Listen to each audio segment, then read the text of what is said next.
Pozdrav i dobrodošli u još jednu epizodu Crown 4. U današnjem videu analiziramo francuski sustav protuzračne obrane Crotale NG, njegovu povijest razvoja, tehničke karakteristike i mogućem uvođenju ovog sustava u operativnu uporabu unutar oružanih snaga RH. Stoga ostanite do kraja kako bi kasnije u komentarima rekli svoje mišljenje.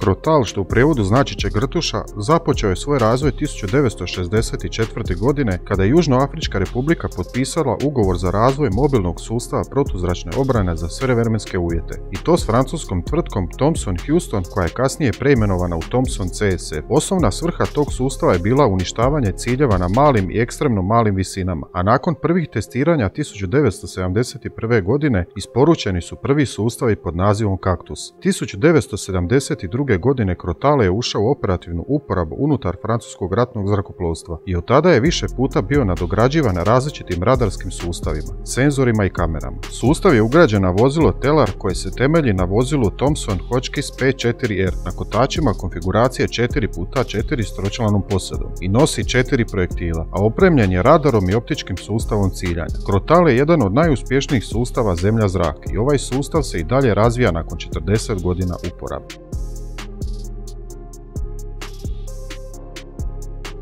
Crotale NG je sustav protuzračne obrane kratkog dometa koji se koristi u svim vremenskim uvjetima i razvijan je od strane francuske tvrtke Thales Air Defense, odnosno bivši Thomson CSF Airsis. Osnovna namjena ovog sustava je bliska protuzračna obrana snaga na bojišnici, stalna ili povremena obrana nekog mjesta ili područja protiv zračnih prijetnji, kao što su zrakoplovi, borbeni helikopteri, balistički projektili i taktički balistički projektili. Crotale NG omogućuje procjenu situacije u zraku i procjenu mogućih prijetnji, posjeduje prošireni radijus otkrivanja, identifikaciju prijatelj ili neprijatelj, otkrivanje više ciljeva istodobno i njihovo zahvaćanje i djelovanje po istim u svim vremenskim uvjetima. Razmjena podataka omogućuje mu integraciju u sveobuhvatni sustav protuzračne obrane, a jednom bitnicom Crotale NG moguće je upravljati koordinirano uz uporabu i razmjenu podataka između kompjutera. Sukladno procjeni prijetnji i poziciji jednog od sustava Crotale NG unutar bitnice, djelovanje po cilju vrši onaj koji ima najpovoljniji položaj.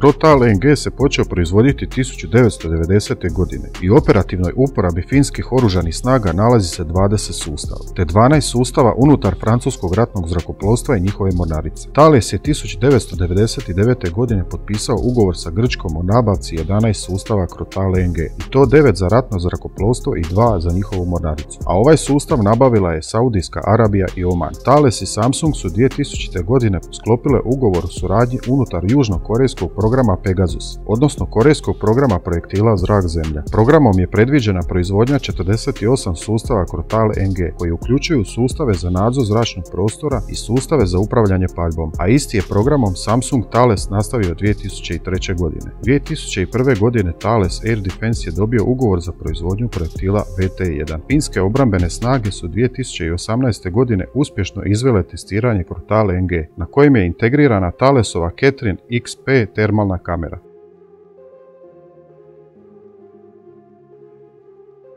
Crotale NG u sebi sjedinjuje radar i infracrvene senzore kako bi omogućio bolje uočavanje zračnih ciljeva. Različiti podsustavi integrirani su u jednom vozilu, što Crotale čini stabilnom i kompaktnom platformom. Široki spektar mogućnosti uključuje tako otkrivanje, presretanje te odgovor na prijetnje iz zraka poput bespilotnih letjelica, projektila i helikoptera. Crotale NG može pružiti zaštitu čvrstim ili pokretnim vojnim i civilnim objektima od zračnih prijetnji. Posljednja nadogradnja Crotale NG očituje se u naprednoj termalnoj kameri u svrhu pouzdanijeg prikaza ciljeva danju i noću. Maksimalna masa bojne glave iznosi 13 kg i Crotale NG može lansirati projektile do maksimalne brzine od 3,5 maha kako bi pogodio cilj na udaljenosti od 11 km.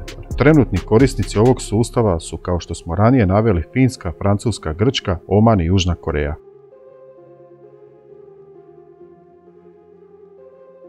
VT-1 je zemlja-zrak projektil kratkog dometa namijenjen za uporabu u operacijama na zemlji i moru. Odlikuje se visokom razinom upravljivosti s faktorom opterećenja od 35G, a projektil može putovati brzinom od 3,5 maha i preći 8 km za 10,3 sekunde. Pokreće ga raketni motor na čvrsto gorivo i ima učinkovit domet veći od 11 km i dolet od preko 9 km.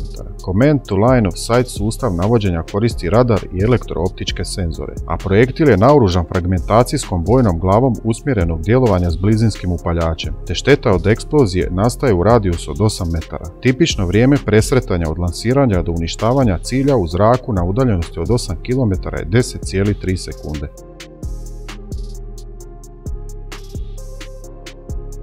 Crotale LNG je opremljen višestrukim paketom senzora koji uključuju pasivnu elektrooptiku i radar s ugrađenim elektroničkim protumjerama za gađanje ciljeva u svim vremenskim uvjetima i uvjetima nuklearnog, biološkog i kemijskog ratovanja, te dimnih zavjesa i prašine. Senzorski paket uključuje radar za motrenje koji može obavljati funkcije sektorskog nadzora s mogućnosti pretraživanja u pokretu i ima ugrađenu IFF antenu. Domet sustava elektroničkih protumjera iznosi 20 km s visinskom pokrivenošću od 0 do 5000 metara, s mogućnostima promjene frekvencija i kompresije impulsa te lažnih alarma. Doppler radar za navođenje na projektilu ima domet do 30 km, sa širinom snopa od 1,20 stupnjeva. Elektrooptički sustav navođenja uključuje termalnu kameru koja ima dvostruko vidno polje i elektroničko povećanje s dometom do 19 km. Dnevna CCD kamera ima domet detekcije do 15 km, ispod koje se nalazi infracrveni tragač za otkrivanje projektila. Sve funkcije od otkrivanja cilja do praćenja cilja automatizirane su kako bi se postiglo skraćeno vrijeme reakcije. Vrijeme reakcije je obično 6 sekundi između prvog otkrivanja cilja i lansiranja projektila. Nakon što je projektil lansiran, operativni softver odabire najbolji senzor za praćenje projektila prema podacima koji se dobivaju sa svih senzora. Operater ima mogućnost izbora vrste i zamjenu senzora koji je automatski odabran od strane operativnog softvera.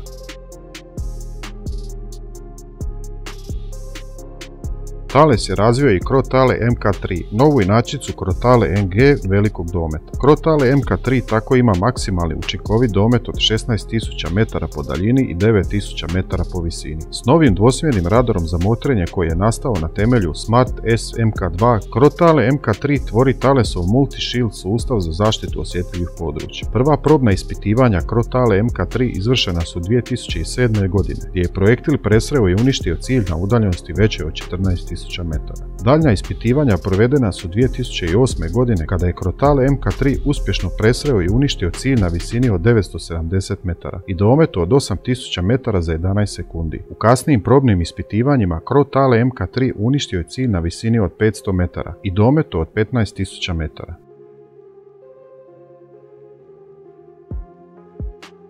Tema nabavke adekvatnog protuzračnog sustava srednjeg dometa popularizirana je početkom ove godine uslijed svima znanih događaja. No i bez toga posjedovanje takvih sustava je jedna od osnovnih sposobnosti oružanih snaga jedne zemlje. Nabavka sustava protuzračne obrane zahtjeva nekoliko godina, te velika izdvajanja u rangu nabavke borbenog zrakoplova, na što je Hrvatska isto tako čekala dugi niz godina. Opće poznata stvar je kako Hrvatska u ovom trenutku nema nikakvu protuzračnu obranu srednjeg dometa, te da istu mora izgraditi iz temelja, pa će tako u međuvremenu tražiti od saveznika raspoređivanje takvog sustava na svoj teritorij kao privremeno rješenje. Kako je također najavljeno, obavljaju se razgovori s američkim i francuskim partnerima o nabavci ovih sustava za oružane snage RH za neko trajnije rješenje, no nije poznato o kojim se sustavima radi. Analizirajući ovaj i neke od ranijih sustava vidljiva je suradnja domaćih tvrtki u nabavci, te kasnijem usvajanju u proizvodnji za domaće tržište. Do sada nije usvojen ovakav smjer koji svakako izostaje u svim nabavkama. U komentarima napišite svoje mišljenje na ovu, prijedloge za nove teme vidimo se u nekim od sljedećih videa. Ako još niste, pogledajte i moja ostala videa. Hvala vam na gledanju.